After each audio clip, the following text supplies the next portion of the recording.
high school in Iowa.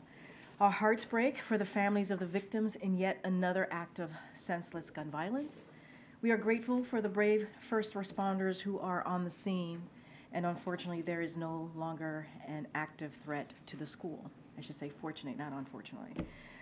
Senior White House staff have been in touch with the governor's office, and federal officials are working with local law enforcement to support their investigation. We will know more as they complete their work. It's only the fourth day in the new year, and we are already faced with yet another horrific school shooting. And the question that we ask is, when will enough be enough? The questions that families ask and the victims of families ask is, when will it be enough? When will enough be enough? Our students and teachers deserve to know that their schools are safe spaces and to focus on learning, not duck and cover drills. While the President and this administration have taken historic action to reduce gun violence, more must be done to keep our schools and communities safe. Congress must act to enact universal background checks, ban assault weapons and high-capacity magazines, require safe storage of firearms, end the gun industry's immunity from liability, and pass a national red flag law. We cannot allow these tragedies to continue. We have to do something. With that, as you can see, the Admiral is back with us in the room to discuss some new information we have today on Russia's pursuit of ballistic missiles to enable its brutal war in Ukraine and answer some questions on that topic. All right, Admiral. Good afternoon, everybody. Over the course of 5 days around the New Year's holiday, Russia launched repeated waves of aerial attacks against Ukraine. These massive bombardments used drones and missiles to strike cities and civilian infrastructure all across the country. Strikes reportedly hit a maternity hospital, a shopping mall, residential areas, killing dozens of innocent people and injuring hundreds more. As Russia continues to launch these brutal attacks, the United States has new information to share about the support that Russia is receiving from third countries. Due in part to our sanctions and export controls, Russia has become increasingly isolated on the world stage, and they've been forced to look to like-minded states for military equipment. As we've been warning publicly, one of those states is North Korea. Our information indicates that the Democratic People's Republic of Korea recently provided Russia with ballistic missile launchers and several ballistic missiles. On the 30th of December, 2023, Russian forces launched at least one of these North Korean ballistic missiles into Ukraine. This missile appears to have landed in an open field in the Zaporizhia region. And on January 2nd, Russia launched multiple North Korean ballistic missiles into Ukraine, including as part of its overnight aerial attack. We're still assessing the impacts of these additional missiles. We're releasing a graphic here, which you can see behind me, that documents the launch of these missiles from Russia into Ukraine. And as you can see, the graphic shows the area from which Russia launched the North Korean supplied ballistic missiles on those 2 dates, as well as the impact location inside Ukraine of the missile that was launched on the 30th of December. And as I said, we're still assessing the impacts of the other additional missiles that were launched on the 2nd.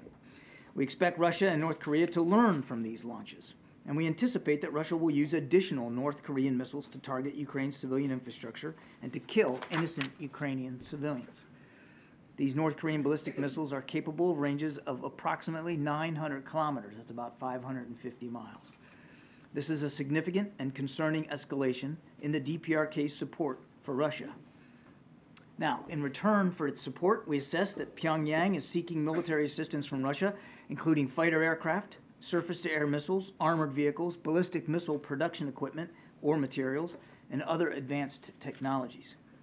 This would have concerning security implications for the Korean Peninsula and the Indo-Pacific region.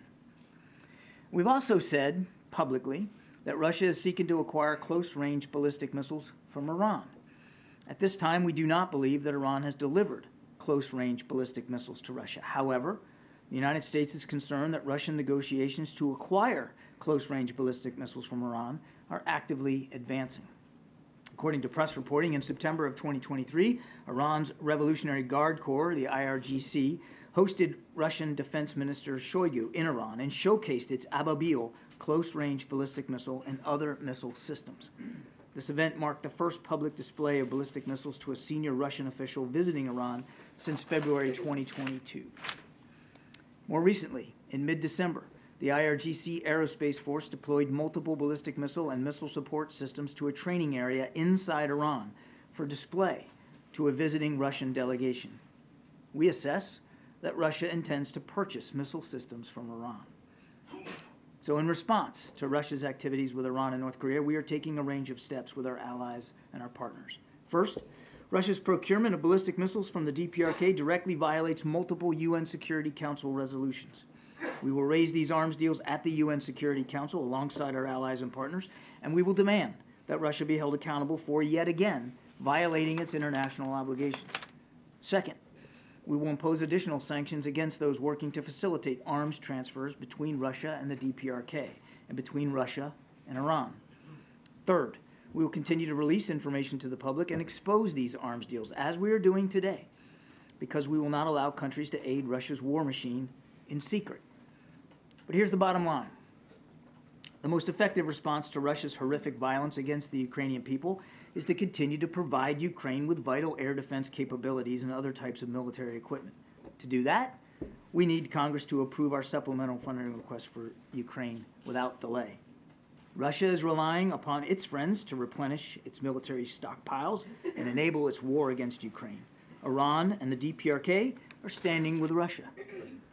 Ukrainians deserve to know that the American people and this government will continue to stand with them. So it's critical that Congress meets this moment and responds by providing Ukraine with what they need to defend themselves. The time for Congress to act is now. Thank you.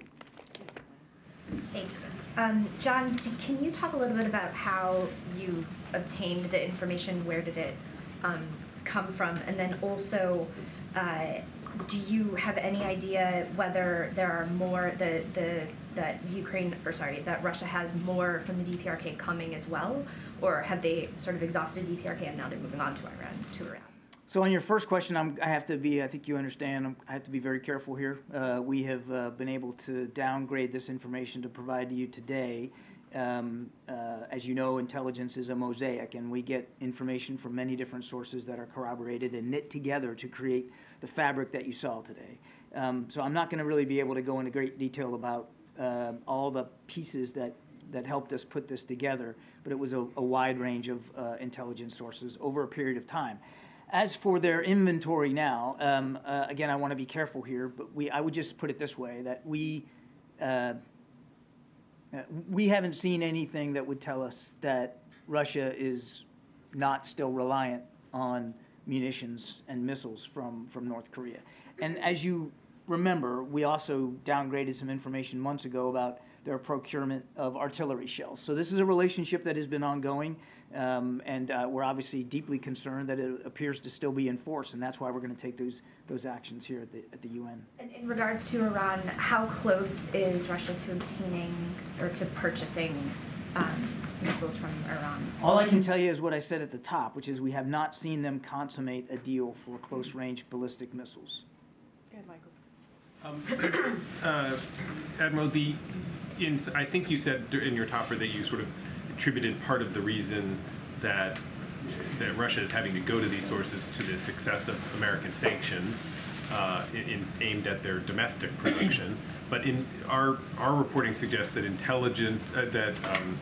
there is intelligence that the domestic production of missiles inside of Russia has largely recovered, and in fact now the daily production of missiles inside Russia by Russia's own manufacturing system now exceeds what it was pre-war. So how much does the U.S. government believe they really need these North Korean and Iranian systems, or is it just that is the sort of more scary part, that they're getting some different systems than they have the capability to build? Or what difference does it make that they're getting them from North Korea if they have the production capabilities to do it themselves? Well, there's awful lot there, Mike. So, first of all, it's not just U.S. sanctions and export controls. It's really an international effort to put pressure on his war-making ability, and we do believe it has been effective. I mean, he's now he's able to produce Iranian-designed drones on Russian soil because of this deal he's got with Iran. And as we've talked about, he's going to countries like North Korea for additional munitions, missiles, and artillery shells. I can't speak to the degree to which his defense industry has somehow managed to overcome the pressure. I would argue that we don't believe that it has fully circumvented and been able to thrive under the international economic pressure that he's under. We still believe that the export controls and the sanctions that we and our partners have put in place have had a detrimental effect on his ability, his defense industrial capacity. That does not mean that he hasn't tried to improve and increase that capacity. He has. We've talked about this many times. I mean, his war-making machine is still capable. And to the last part of your question, it's not. We're not seeing anything that would tell us that these particular capabilities add something he doesn't already have. He already had a pretty sophisticated missile capability before he decided to invade Ukraine, but it certainly is additive to his capability. And as he tries to, again, without getting into a debate about how much he has or hasn't improved his defense industrial base, as he certainly tries to recover from the pressure he's under, these are additive elements to his ability to continue to hit civilian infrastructure.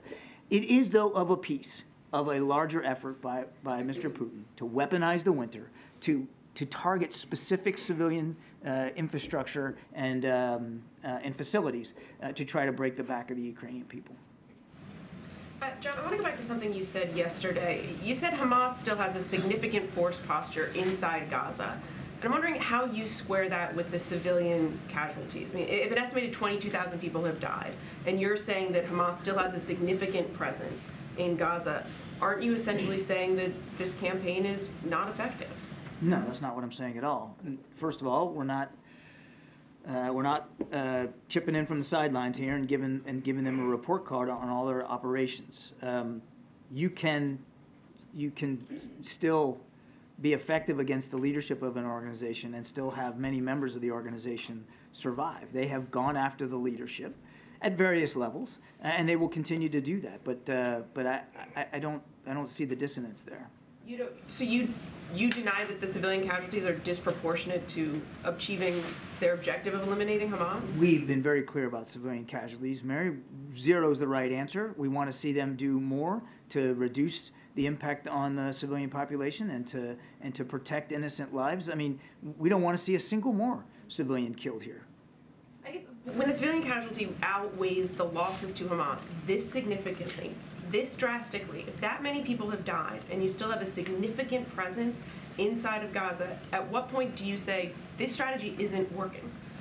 That would be for the Israelis to speak to. This is their operation, not the United States operation. They would have to make those kinds of decisions. I will tell you that they believe that they still have a viable threat by Hamas, that the Israeli people are still under a threat by Hamas, an organization that has vowed to do October 7th over and over and over again, that doesn't believe that Israel should exist as a nation. And so they're prosecuting against that threat. And we are continuing to talk to them about how they do that, because as Secretary Blinken has said, how they do it matters. And we want to make sure that they're doing it effectively, clearly, against the leadership of Hamas, going after their ability to command, control, and resource themselves, at the same time protecting innocent lives. Thanks, Karine. John, ISIS has claimed responsibility for the attack in Iran. Is that the U.S. conclusion as well? And what is your analysis, or the U.S. analysis then, of ISIS's strength and whether it's increasing? We have seen the public credit now that ISIS-K has taken for the attack in Iran. We're certainly in no position to doubt that claim by ISIS-K. And I'm sorry, the second question was? What your analysis is of Islamic State's strength, given the fact that they were able to carry out that attack. Difficult to make a quantitative or qualitative assessment of their strength based on this event, this one event. I would just say what we said before, which is ISIS-K does remain a viable terrorist threat. Certainly they are largely based out of Afghanistan. That's where they headquarter themselves, and they continue to pose a viable terrorist threat to the people of Afghanistan and obviously to the region. Is this I guess, a sign that that threat is increasing? Is that level of threat going up? Jeff, I don't think we can make that call right now based on this one attack. It's, it would be imprudent to say, well, based on this one thing, that means that they have exponentially improved their capabilities or their resourcing to a certain degree. I just don't think we're at that point. We've long said and maintained that they remain a viable terrorist threat. Thank you, Karine. Thanks, John. Yesterday, you also said once again that you expect Israel to operate within the boundaries of humanitarian law. But the last time I asked you whether the U.S. had assessed whether it was doing that or not, you said you did not know of any assessments. Has that changed? And if it hasn't, is it just an honor system that the U.S. will take Israel at its word that it is not breaking any war crimes? I think you're conflating a couple of things. The question I got yesterday was about speculation that the Israelis conducted an airstrike in Lebanon to kill a senior Hamas leader, accounts that I'm still not able to confirm. And what I said was they have a right and a responsibility to go after Hamas leadership.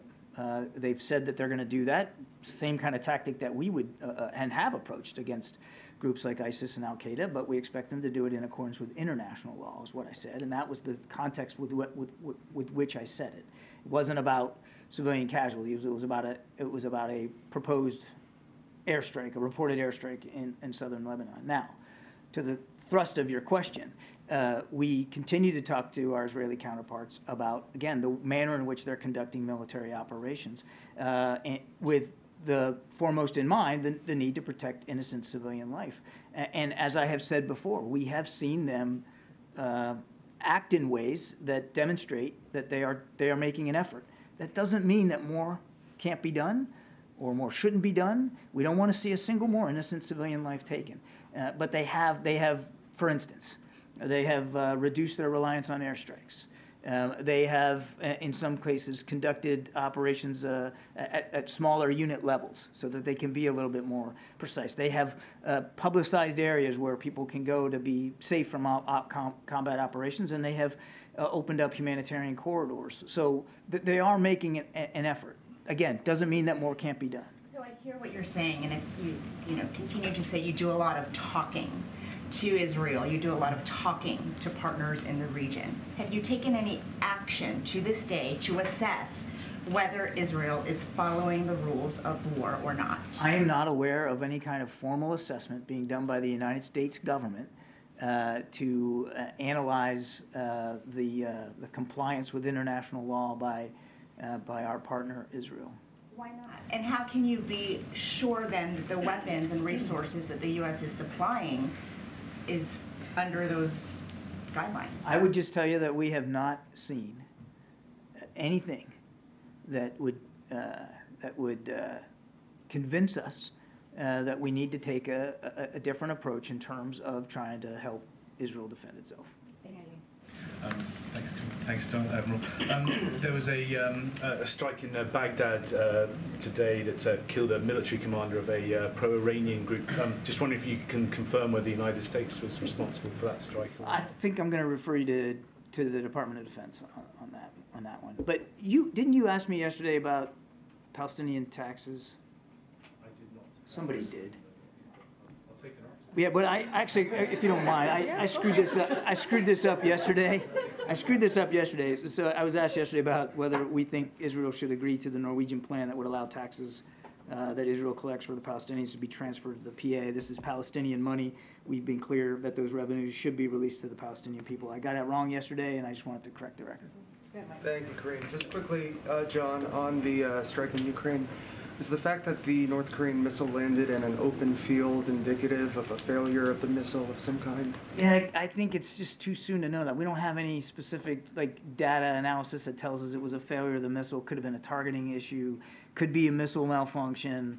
It might be a result of poor operational factors, whether or not the crew was properly trained how to fire. We just don't know. I mean, thankfully, all it did was put a hole in a field. But I would remind that on the 2nd of January, there were additional multiple North Korean ballistic missiles fired into Ukraine. And as I said in my opening statement, we're still doing the assessment on the damage that they caused. On the attack, or on the warning to the Houthis from that list of nations, can that be read as anything other than threatening to attack in Yemen? It's a pretty clear statement of how concerned we and our 12 other partners are, particularly, about what the Houthis are doing in the Red Sea. We don't telegraph our punches one way or another, but we take these attacks very, very seriously. The impact that they're having on international commerce and free shipping, and we're going to keep doing what we need to do to protect their interests. Is there anything you can tell us on what the menu is of the list of consequences that could be possible? I'm not going to get ahead of where we are right now. Again, I think that was a pretty clear statement about our interests and about how seriously we're taking this threat. And as the statement said, the Houthis will be held accountable for the consequences. Thank you, Karine. John, Iran made 2 transactions withdrawing from the previously frozen funds in Oman. What were those transactions for? I don't have the details on that, Jackie. You're going to have to let me get back to you on that. Okay. I let the office know before that I was looking for this question, so I hope to get one today. Sorry. Okay, I'll come back to you with that. Sure, then. of course. More broadly, I guess, is the administration at all reconsidering its decisions to finance Iran indirectly by allowing these sanctions waivers to go forward, given the level of proxy attacks that we've seen? The finance, or you mean by... Well, it's from humanitarian aid, exactly, right? Yeah. But we had these 2 transactions I'm talking about, and I'm hoping we can get an answer on what they were for, but the Assistant Treasury Secretary for Terrorist Financing and Financial Crimes was testifying about this to a House subcommittee and said that any details, about those transactions would have to be provided in a classified setting. Why would we need to have that information be behind closed doors when that money is supposed to only be for humanitarian purposes? It should be, transparent, I would think. And I know the administration also sort of quietly reversed its decision to allow, withdrawals from the $6 billion that was freed up for the prisoner swap. But after that decision, the $10 billion, the waiver was extended for the $10 billion. This was the money that was payments for electricity in Iraq. So anyway, given the level of proxy attacks and the availability of these funds, is the U.S. reconsidering these sanctions waivers? With the caveat that I'm going to have to get back to you on whether or not there's actually been some sort of procurement request by the Iranians for the humanitarian assistance. I just don't know the answer to that. So with that as a caveat, I would tell you that, again, none of that money goes to the Iranian regime, and none of it goes to the mullahs. It is if it has been allocated against, it would go to approved vendors that would purchase food, water, medicine, agricultural products, and then ship that directly into Iran for the benefit of the Iranian people. And this really, what your question kind of goes... Given the behavior of the state right now, we've topped briefing with this news about... Our issue is not with the Iranian people, and it's difficult to square anybody having a problem with the Iranian people getting food, water, medicine, and agricultural products so that they can subsist. It's not as if, and this is where I was getting to on the fungibility argument, which is kind of what your question is getting to. It's not as if the mullahs are sitting around thinking, well, how can we make the lives of the Iranian people better? Let's get them more food, water, medicine. They're not making that choice. What they're doing is investing in missile technology and helping Ukraine kill innocent helping Russia kill innocent Ukrainians. So it's not, the fungibility argument just doesn't stand up. It's not like it frees up money that they were going to use on food and water that now they're going to go buy missiles with. They've been focusing. That's exactly what it does. Well, and I would argue that the critics are incorrect. It's the mullahs, the regime in Iran has been doing that consistently over multiple presidential administrations, Republican and Democratic. They have hegemonic ambitions in the region. And they are a destabilizer in the region, and they have been investing a lot of money into advanced military capabilities to try to push forward that vision. It's not as if they've been prioritizing the Iranian people. And this money, these funds are designed for the Iranian people and for their benefit only. One very last question. Can the administration name a single lawmaker who has called to reduce the number of Border Patrol agents? A single lawmaker that has called for I would argue, as I think Karine has talked about this. I mean, in the fact that they voted down proposed legislation that would, at the president's urging, increase the number. So just by dint of the sheer numbers and the votes, the House Republicans have said they don't favor increasing the number of border agents. And you heard Speaker Johnson down at the border yesterday. That they're not interested in moving forward on the president's national security supplemental, which had $6 billion in there, much of it designed to get us another 1,300 border agents. About the 2,000 Border Patrol agents being eliminated, I think that's a reference to the House DHS appropriations bill, which was obviously not taken up by the Senate. They had a CR, but that very bill, I mean, Republicans say that it actually would have increased the number of Border Patrol agents because it was going to eliminate funds for climate change and clean energy programs. I mean, the White House even issued a statement at that time saying that those cuts to those programs would be, unpalatable to the president. But this is sort of the first time I've been hearing this claim about eliminating 2,000 Border Patrol agents and painting a picture like we're short 2,000 at the border when, in fact, that didn't happen. When the proposed legislation has additional border agents in it and House Republicans voted down, I'm not sure how else you want to take that. All right. Go ahead. Give me 1 second. On Ukraine, what options has the White House or the administration reviewed to get aid to Ukraine if Congress can't deliver on the supplemental request? And as these talks are ongoing, what conversations is the U.S. having with its allies who are also supporting Ukraine? Is it creating any concern on their part if Congress can't deliver on the $60 billion? Without question, our allies and partners are watching what we do here. U.S. leadership matters. It matters a lot when it comes to being able to support Ukraine. Now, they'll have to make their own decisions. They're sovereign nations, too. As they have over the last 2 years, they will going forward. We obviously want to be able to continue to support Ukraine for ourselves. We certainly want to see our allies and partners be able to do that as well. But only they can speak to the degree to which they're going to be willing going forward based on what we do. But the whole world's watching what we do. You know who else is watching is Vladimir Putin and President Xi in Beijing. They're watching too, whether or not the United States really will prove to be a reliable partner. Now, as your first question, as I said yesterday, we delivered or announced the distribution of the final security assistance package for which we had replenishment money left to provide on the 27th of December. There isn't any more money to do that.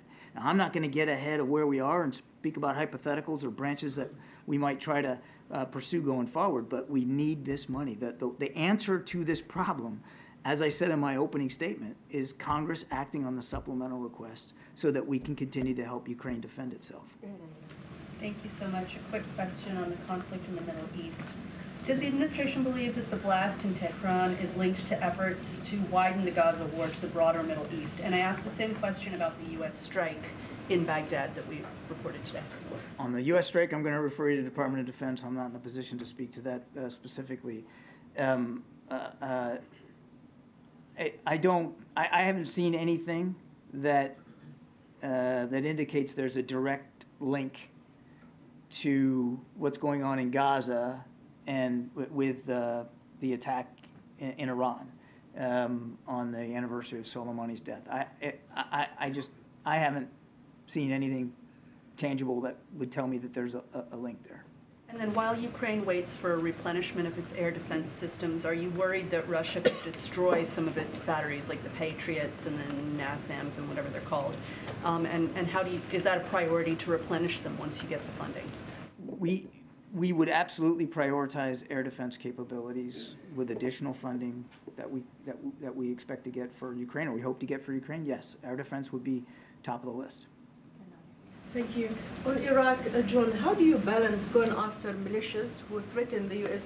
Presence within the coalitions in Iraq with a diplomatic standoff with the government that considered a partner, since they accuse the U.S. of violating sovereignty after going after the Nujaba movement today in this strike? Again, I can't speak to the specifics of this particular strike. I would just tell you that, first of all, we're grateful for the continued support that we get from the government of Iraq.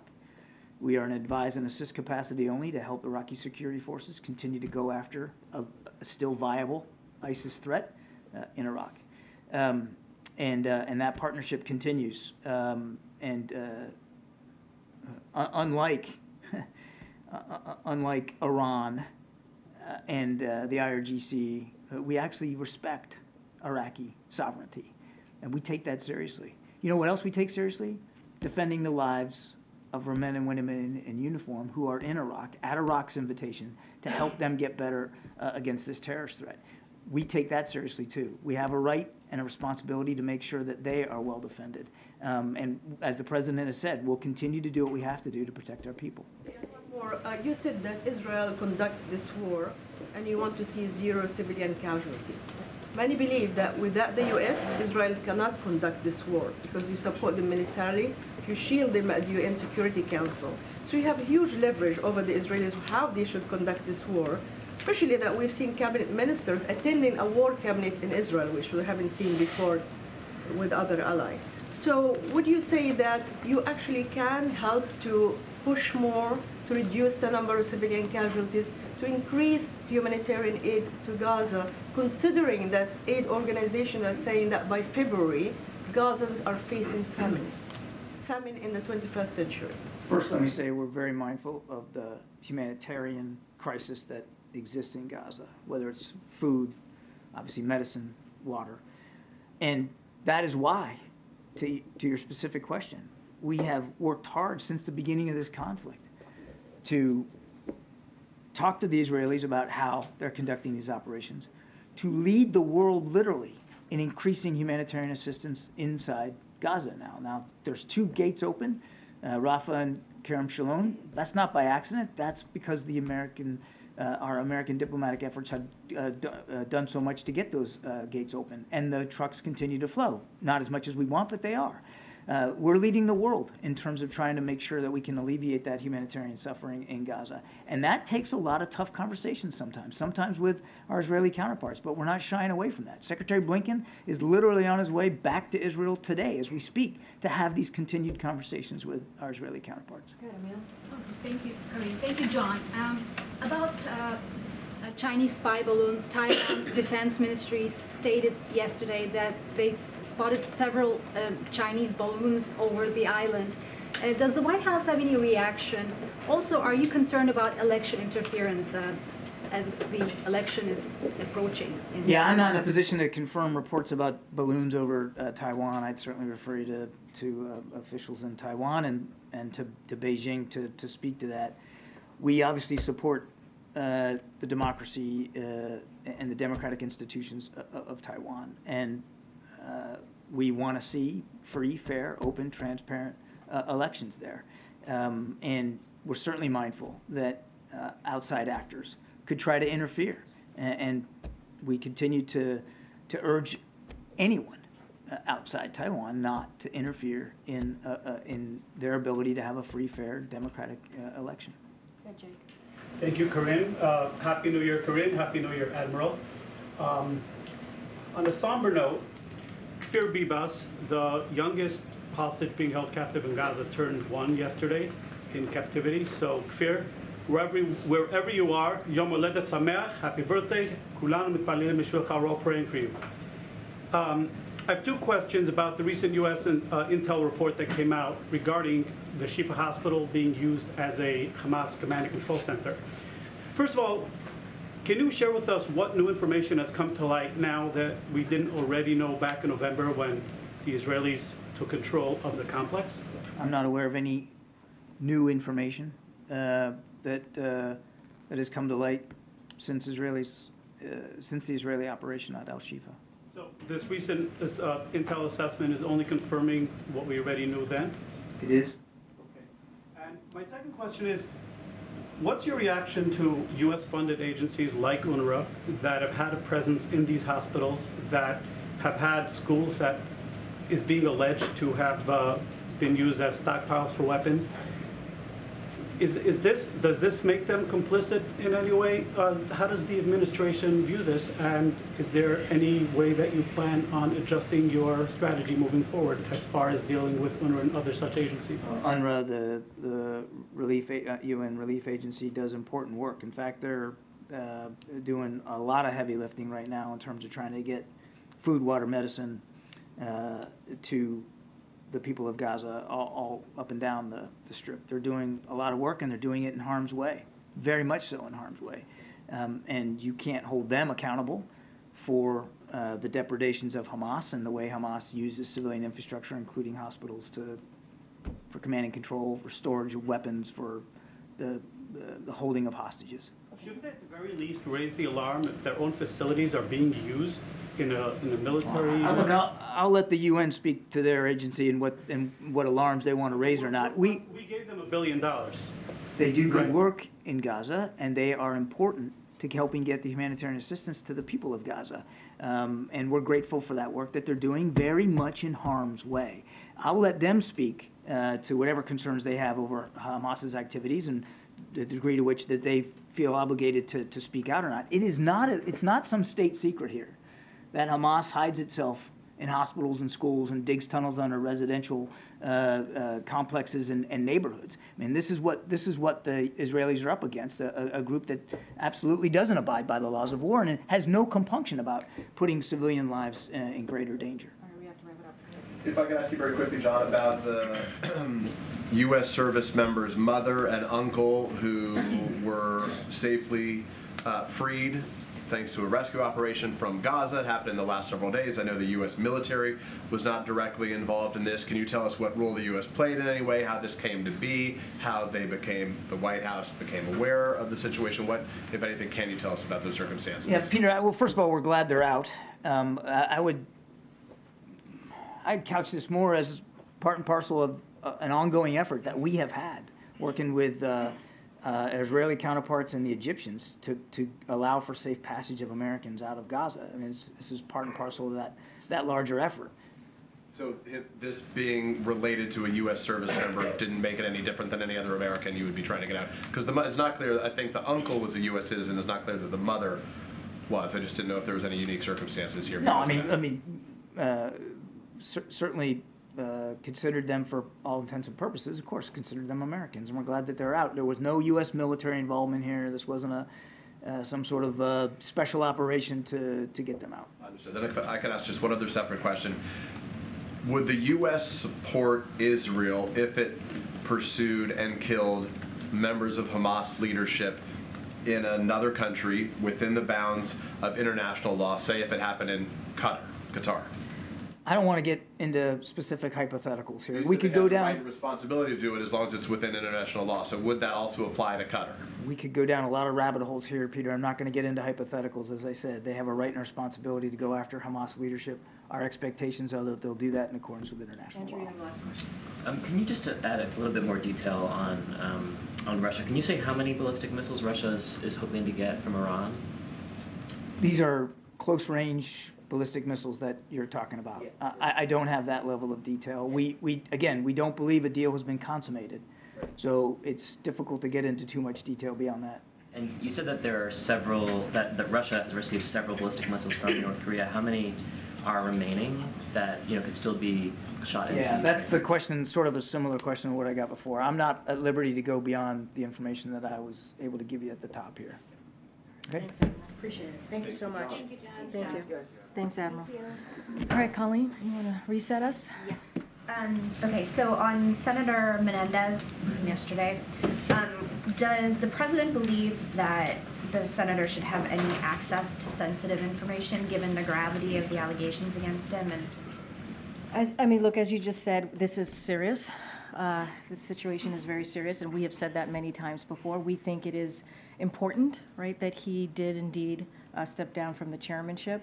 I'm just not going to get beyond that. I want to be really careful here. But again, we see this as very serious, and we think that it's the right thing to do that he stepped down from his chair. As the leader of the party, should the president be calling for the senator's resignation in general? Just not going to get beyond what I just said. And what we believe as far as anything else, whether it's resigning or anything else that's related to Senator Mendez and his role and him as a senator, obviously, in Congress, that's something for the Senate leadership to decide. Okay. And then on the school shooting in Iowa, I wondered if you could talk about anything the White House has coming on gun safety or gun control, and what more can the White House be doing this year as we're looking at another shooting? Look, and I stated in the top how we're just a couple of days in, right? We're just a couple of days into the new year, and we're talking about another shooting, and that is heart-wrenching and that is heartbreaking. And as I stated at the top, enough is enough. And we're going to continue certainly to call on Congress to act. Obviously, Congress did act in a bipartisan way, passing the first comprehensive piece of anti-gun violence legislation that the president signed.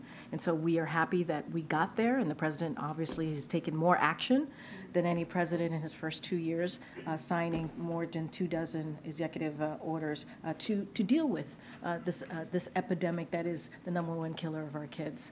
And so, look, we have to keep doing the work. And what I can say is just last month, we hosted the largest ever White House convening of state legislators to discuss actions that they can take to end this epidemic of gun violence. And so we also announced the Safer States initiative to drive additional progress from investments in gun crime prevention and intervention to common sense laws to keep guns out of dangerous hands. And so we're going to keep doing that. And this is, again, this is a president that has taken unprecedented action here.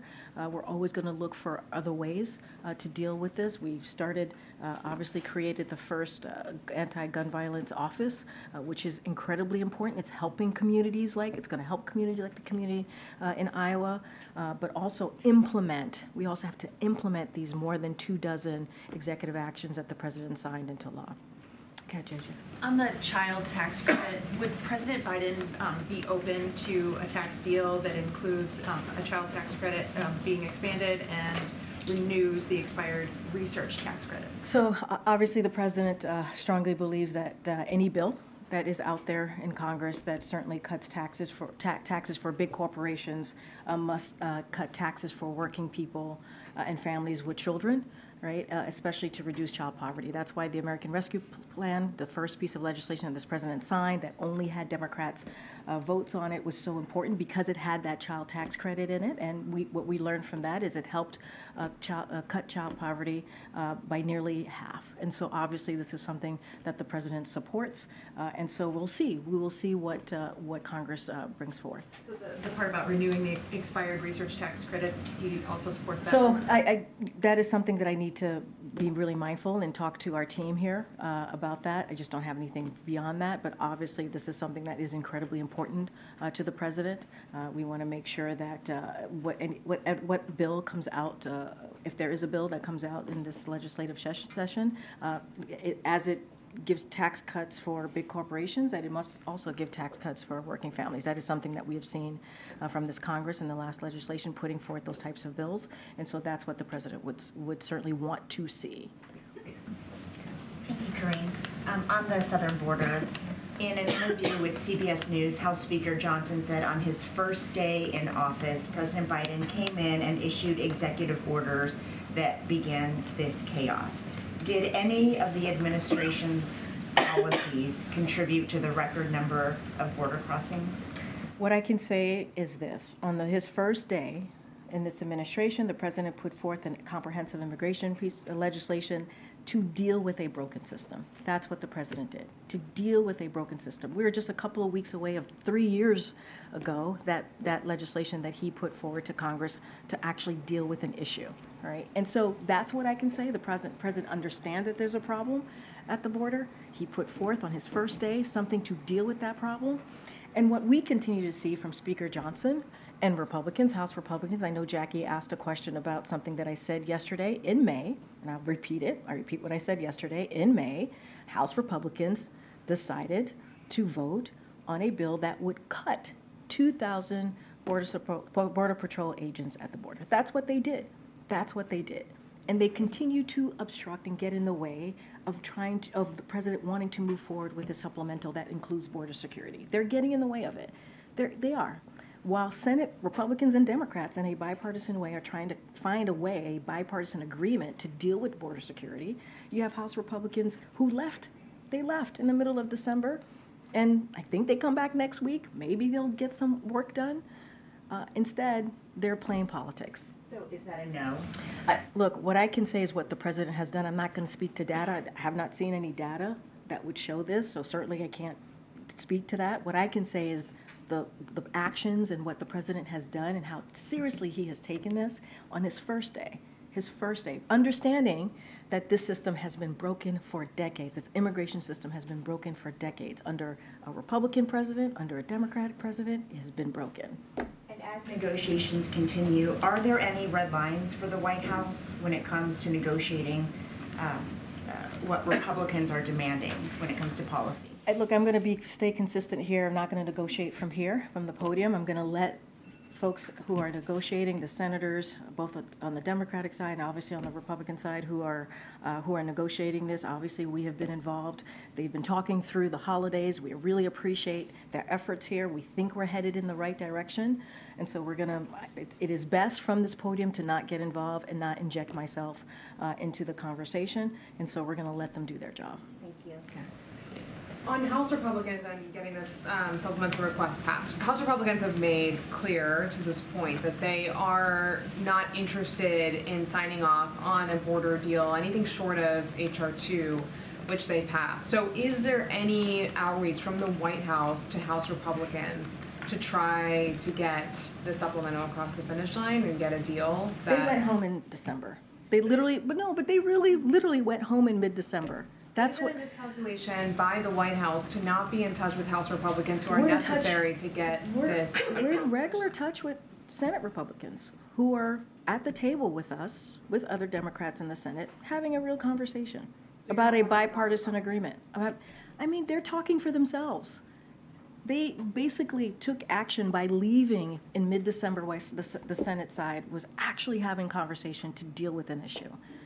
They're playing politics. So I'm going to let them, their actions are speaking for themselves. We're going to have a real conversation where the negotiation is actually happening in good faith with both Democrats and Republicans in the Senate, and that matters. That matters. And so we think it's going in the right direction. We want to continue to have those conversations. It's been happening for some time now. And so we'll let them put something forward, and we'll move from there. Lastly, though, but if House Republicans are slamming White House immigration policies, why is the White House not in touch with those Republicans who, again, would need to approve of a deal to get the critical supplemental request that you've talked about? I'm not saying that we're not going to have, at some point, we're not going to have a conversation with House Republicans. That's not what I'm saying. I'm saying that their actions have proven to everyone where they stand on this. So we're having a productive conversation with Senate Republicans and Democrats to find a bipartisan agreement, because we understand the system is broken.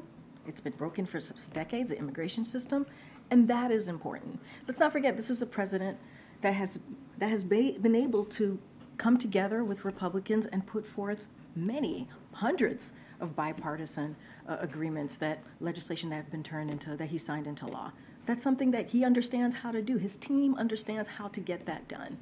But, House Republicans, again, they left in mid-December and have not returned to actually deal with this in a real way. Instead, they're playing politics. That's what we're seeing. I'm not saying that conversations are not going to happen. Obviously, we have to have the House be involved in this too. But right now, the productive conversations are happening in the Senate. Just based on that last answer, has there been a breakdown in the relationship between the White House and the House? I wouldn't say there's a breakdown of relationship. What I will say is just we're calling out what we're seeing. We're calling out what we're seeing. It's the facts. They left in mid-December, and who was left to continue to have the conversation as it relates to the border, right? The border security was the Senate. And when we've had and we're having conversation with both Republicans and Democrats in the Senate. I have two completely unrelated questions. Sure. Apologies for No. hogging time. No apologies. Go for it. The president did have this lunch with historians, and I'm wondering if there are any details you can share about that, and also, like, what about this particular moment has him reaching out to historians? So look, the president has done this before. Here's something. Okay. I thought I heard a voice. No worries, Jackie. I thought I was hearing things, but I'm not. I was like, I'm the only person that's hearing it. Okay. Okay. You and me. Okay. Okay. So look, the president tends to, and he's done this before. He's met with historians before ahead of an important national moment, which we're about to see. Certainly as it relates to January 6th. And he met with these historians, a diverse group of historians, to hear from them, to hear directly from them on their thoughts about our democracy here in this country and abroad. And the president felt it was incredibly important to hear from this diverse group of historians. And again, he's done this before. It's not the first time. And so it also, I think this says a lot about how the president sees things more broadly. He believes in hearing from a diverse group of people, hearing different voices on policy issues, and certainly something as important as our democracy. And that's what you essentially saw from this president yesterday. And then just one more thing. How concerned is the president about what appears to be a pretty botched rollout of the federal financial aid form? It was due to be out in October, then it was a drop-dead deadline at the end of the year. Now there's this soft launch that is going quite poorly, and there's like hundreds of thousands of American families trying to figure out paying for college. So look, I do want to take a little bit of a step back here and just lay out a little bit of what we've been able to do over the weekend. So they, as you stated, they initiated the soft launch, the Department of Education, with the goal of ramping up volume over time to monitor the site performance and create a better experience, obviously, for students and families. And so this is consistent with us trying to put forward best practices. That's what you're seeing here. And just the other night, more than 400,000 applications had been completed, so that's important. The application opened at 8 a.m. on that yesterday, and it will be open for the majority of today, obviously. And so this better application process will make college more affordable and a reality for more students. That is what this administration fights for every day. And so obviously the Department of Education could speak more specifically on details. But this is part of our best practices. We're trying to do our best to make this process easier for families and students. And so look, it's going to take a little bit of time, right? It is, but they've been working through it. The Department of Education has been working through this through the weekend. And so we're seeing some better improvements here, and I think that's important. Go ahead, I didn't get to you. Go ahead. Could you give us some more information about the president's talk tomorrow, his visit to Valley Forge, which was pushed up from Saturday? Say that last part? It was pushed up from Saturday because I guess we're going to have a snow. Yeah. So as you heard from the campaign, I just want to be careful because this is a campaign event, so don't want to get too far ahead of the president. Obviously, the campaign could share a lot more details about the trip tomorrow, and as you just stated, it was meant for him to be there on the actual day of January 6th because of the weather, potential weather conditions. He's going to be there tomorrow on Friday. So what I will say is that and the president has said this many times before, January 6th was an unprecedented, certainly attack on our core principles and our democracy and the rule of law in our Constitution. And so this is something that the president takes very seriously. And so, and let's not forget, January 6th cost the lives of police, injured many police officers, and inflicted bodily harm on many people. It was a sight that was horrific. We saw a Confederate flag flying in the halls of the Capitol, and that's what we were dealing with. It was disrespectful to our Constitution, an attack on our democracy, and the president, and let's not forget, these are values that we hold very close as a country, as a nation.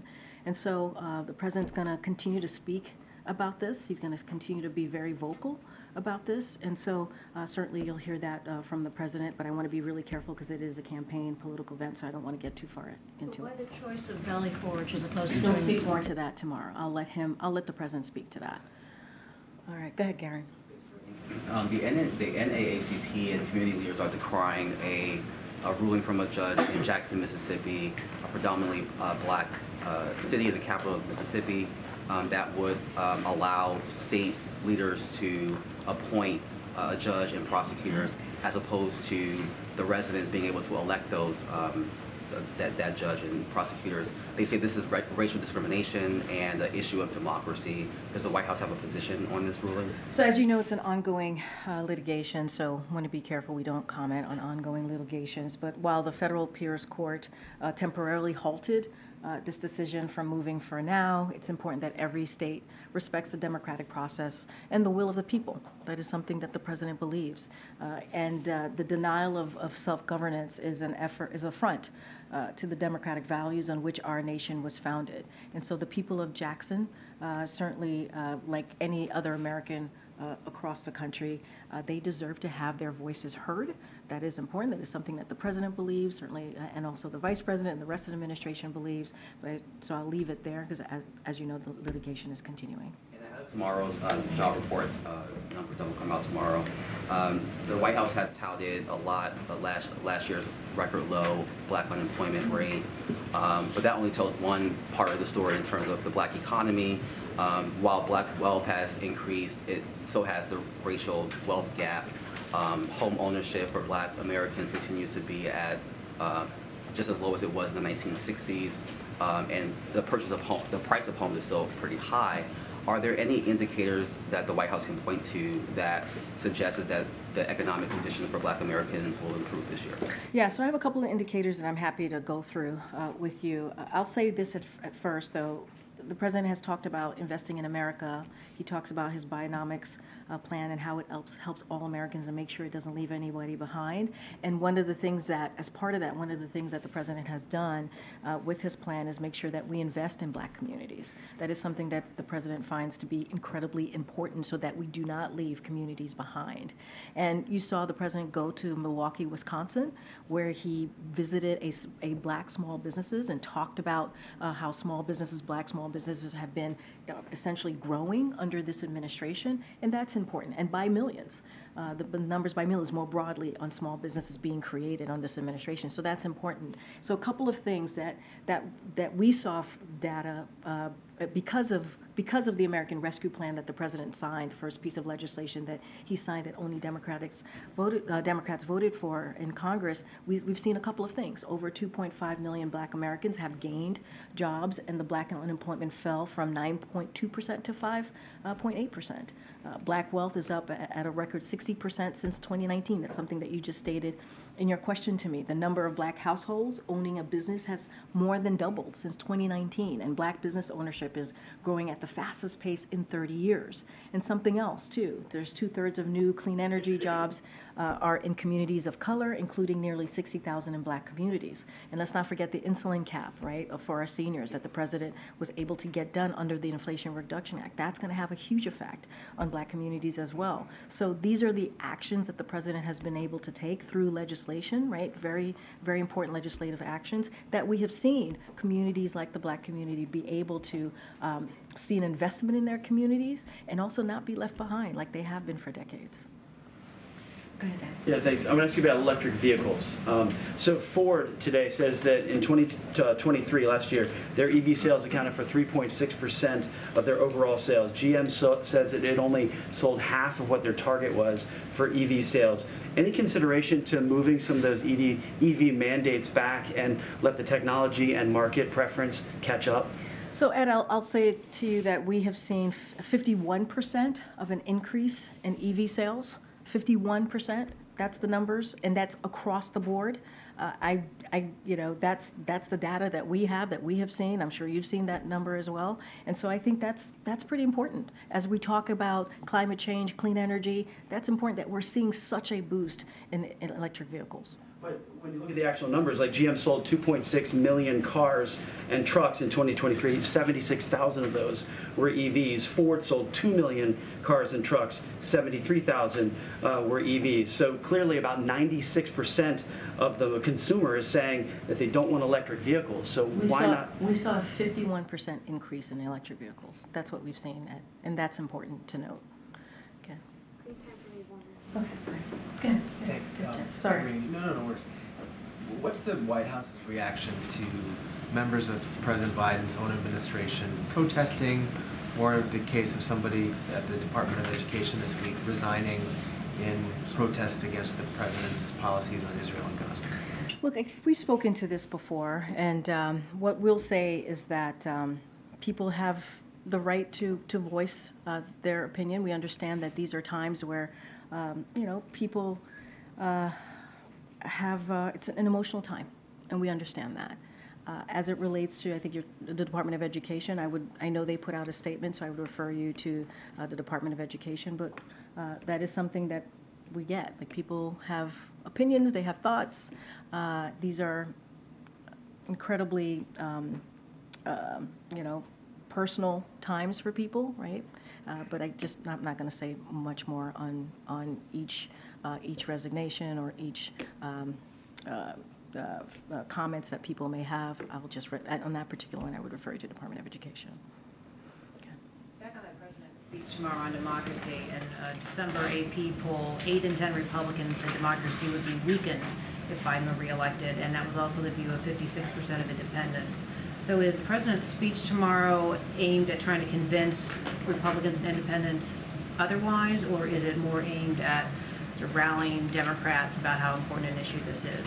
So I appreciate the question. Tomorrow's a political campaign event speech, so I'm not going to get into the reasoning behind what the president is there for, right, specifically on a campaign basis. I'm not going to get into his remarks or his speech. That is something that the campaign can deal with directly on this particular question. What I can say more broadly of what the president has said about January 6th and how it's an attack on our democracy, our fundamental values, how it was unprecedented, and how we have to continue to speak out, and it is important to do so. I can't speak to your specific question about outreach or the campaign, anything related to the 2024. Okay, Karen. Thanks. Some hospitals in at least 8 states have brought back some form of masking now due to rising cases of respiratory viruses, including flu and COVID. Does the White House think more hospitals across the country should be considering that right now? The masking piece, that is, and we've always been very consistent on this. That is something that is localized or hospitals, communities, cities, states, they have to make their own decisions. That's not something that we get involved in. And how about Americans broadly now? There's 31 states in the latest data that have high or very high levels of respiratory illness, RSV, flu, and COVID. What should Americans be doing with the recommendation? So, look, it is up to each and every American to make their decision on what they want to do. We have a range of tools, right? That is something that we've been able to do these last 3 years for people to protect themselves from the impact of COVID, whether it's a vaccine, whether it's at-home testing, whether it's treatments, right? All of these things are incredibly important. So there are tools available for folks, and we're going to certainly encourage Americans to take those steps. We're not going to. It is up to them. It is up to them as it relates to masking what individual Americans want to do. That is not something that we're going to regulate. All right, back here. What do you say? Go ahead. No, it's unbelievable. Unbelievable. I love you so much, James. Go ahead. Go ahead. It is. On gun control, you mentioned the 2022 bill the president signed. Yeah. Do you think that that bill is having an impact on the number of mass shootings that we're seeing now? So look, I think that piece of legislation certainly was important. It is taking steps for states, for example, and states to take actions to deal with gun violence in their communities, but we need more. We're always going to say we need more. The president also took, as I mentioned earlier, 2 dozen actions, right? Executive actions to deal with gun violence, the epidemic that we're seeing across the country. But honestly, the way that we're going to deal with this is to have legislation that deals with high-capacity magazines, assault weapons ban, That's how we're going to move forward, a national red flag ban, and that's how we're going to deal with this epidemic that we're seeing across the country. That's why we keep saying enough is enough. Congress needs to act. Yes, it was important that we took this step. 30 years. It took 30 years to sign that bipartisan, not to sign, but to get that bipartisan legislation done, and the president obviously signed it. But we need more. It is not enough. That's what we believe. It's just not enough. All right, everybody. I'll see some of you tomorrow. Thank you.